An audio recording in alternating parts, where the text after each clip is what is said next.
Afraid, a Blumhouse AI horror thriller scare fest, or is it? Let's talk about this film right now.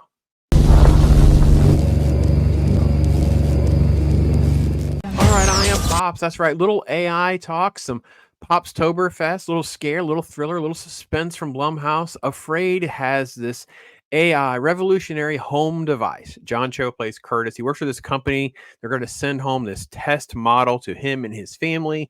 Imagine smart home on steroid with this AI that's sort of like next level, learning from the behavior through all these different cameras and monitors, things and that need that will anticipate their needs, make their lives completely better, and of course things are going to go sideways. So kind of a spin a little bit on how Megan was, right? The cutesy doll, the little Chucky AI driven little device, and it goes sideways.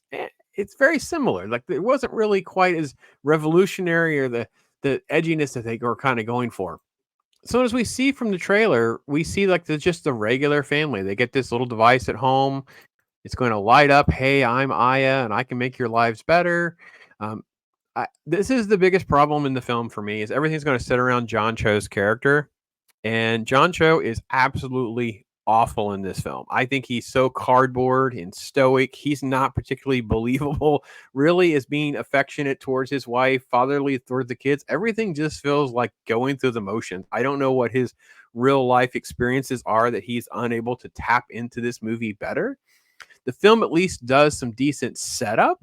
We get them in different environments. We get to see how Aya is going to interact with the kids and the mom, make life better, things that are going to be promised, what they're going to work on. And it works. The setup in the film is kind of spoiled pretty easily in this trailer. Like the way that Aya helps with getting the kids to do chores, we're doing a point system, getting the bills paid, ordering some organic food to make Meredith, the mom's life better. All those things work really well in the setup. And the problem is all of that's spoiled in the trailer. So the best part of the movie you've already seen. All right, so one of the other elements that's spoiled in the trailer is that this movie has way too many subplots. It runs in all sorts of different directions with how it's going to go after all of the characters. So Aya has interactions with all of the different characters, the husband and wife team, and then the three children. This is the oldest daughter, and she is basically in the middle of this cyberbullying, uh, exchange of nude pics things with her boyfriend, and that's what actually is taking place in the trailer. And then in the trailer, it spoils the entire story arc. The entire story arc is in the trailer. Like Aya turns sideways to protect the kid, and then it turns into violence where it, like hijacks the car.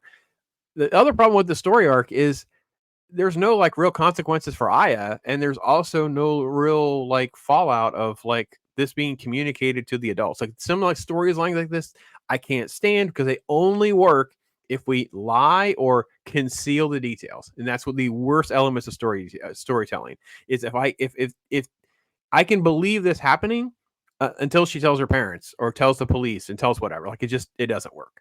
Then this is the middle child. He is a screen addict. He wants to do video games and do whatever. And Aya is a complete fraud. She is pretending to be this very aligned AI assistant with the parents, but she's secretly with the kid going, I don't give a blah about what you do. And listen, he's watching violence. He's watching whatever he wants to do. She's lying about what he's seen.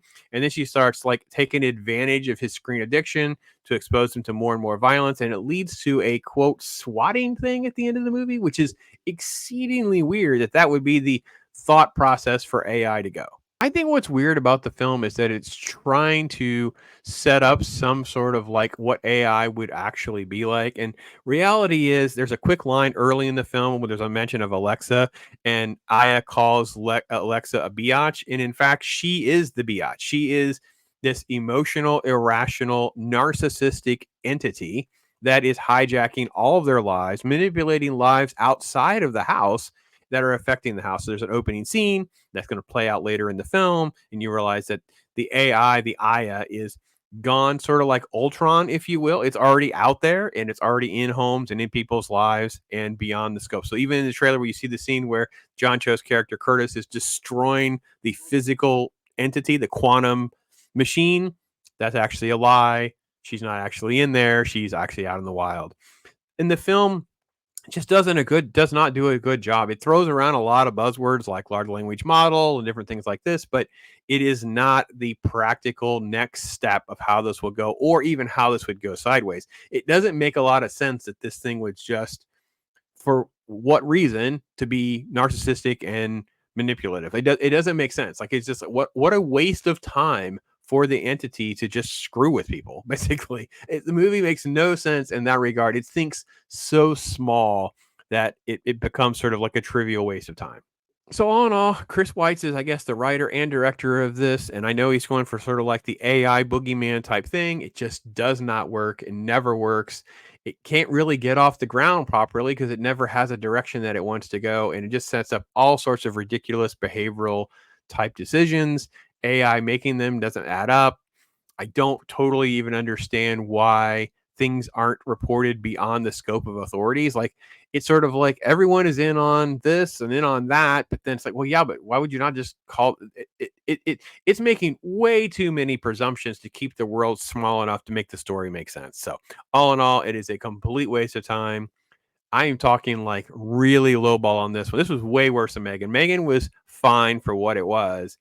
This was a complete waste. I'm talking, man, 2 stars, 2 out of 5 is being nice. I'm going to probably go more like star and a half is more like this is, and very just I have no reason to watch it again. I can't think of a single scene that I can sort of like promote to you that makes it worth watching. The trailer is a very big misdirect. This film is not dark and edgy and suspenseful in the same way that it's presented in the trailer. In fact, the third act is very boring. And I just kind of felt like, get over with it, get on with it. Here's another twist. Here's another twist. And then you end up with story arcs that never got resolved. Like, and how do the parents never find out about all these? I just, whatever. Complete waste, complete awful. Sorry, such a big miss for everybody. Love to hear from you guys. If you guys wasted your money on it, love to hear from you what your experience was coming out of a theater. I'm glad we didn't. And I'm glad Mrs. Pops would not have gone to see this one. She would have been really mad at me because it's really that bad. So take care, everybody. I'm Pops.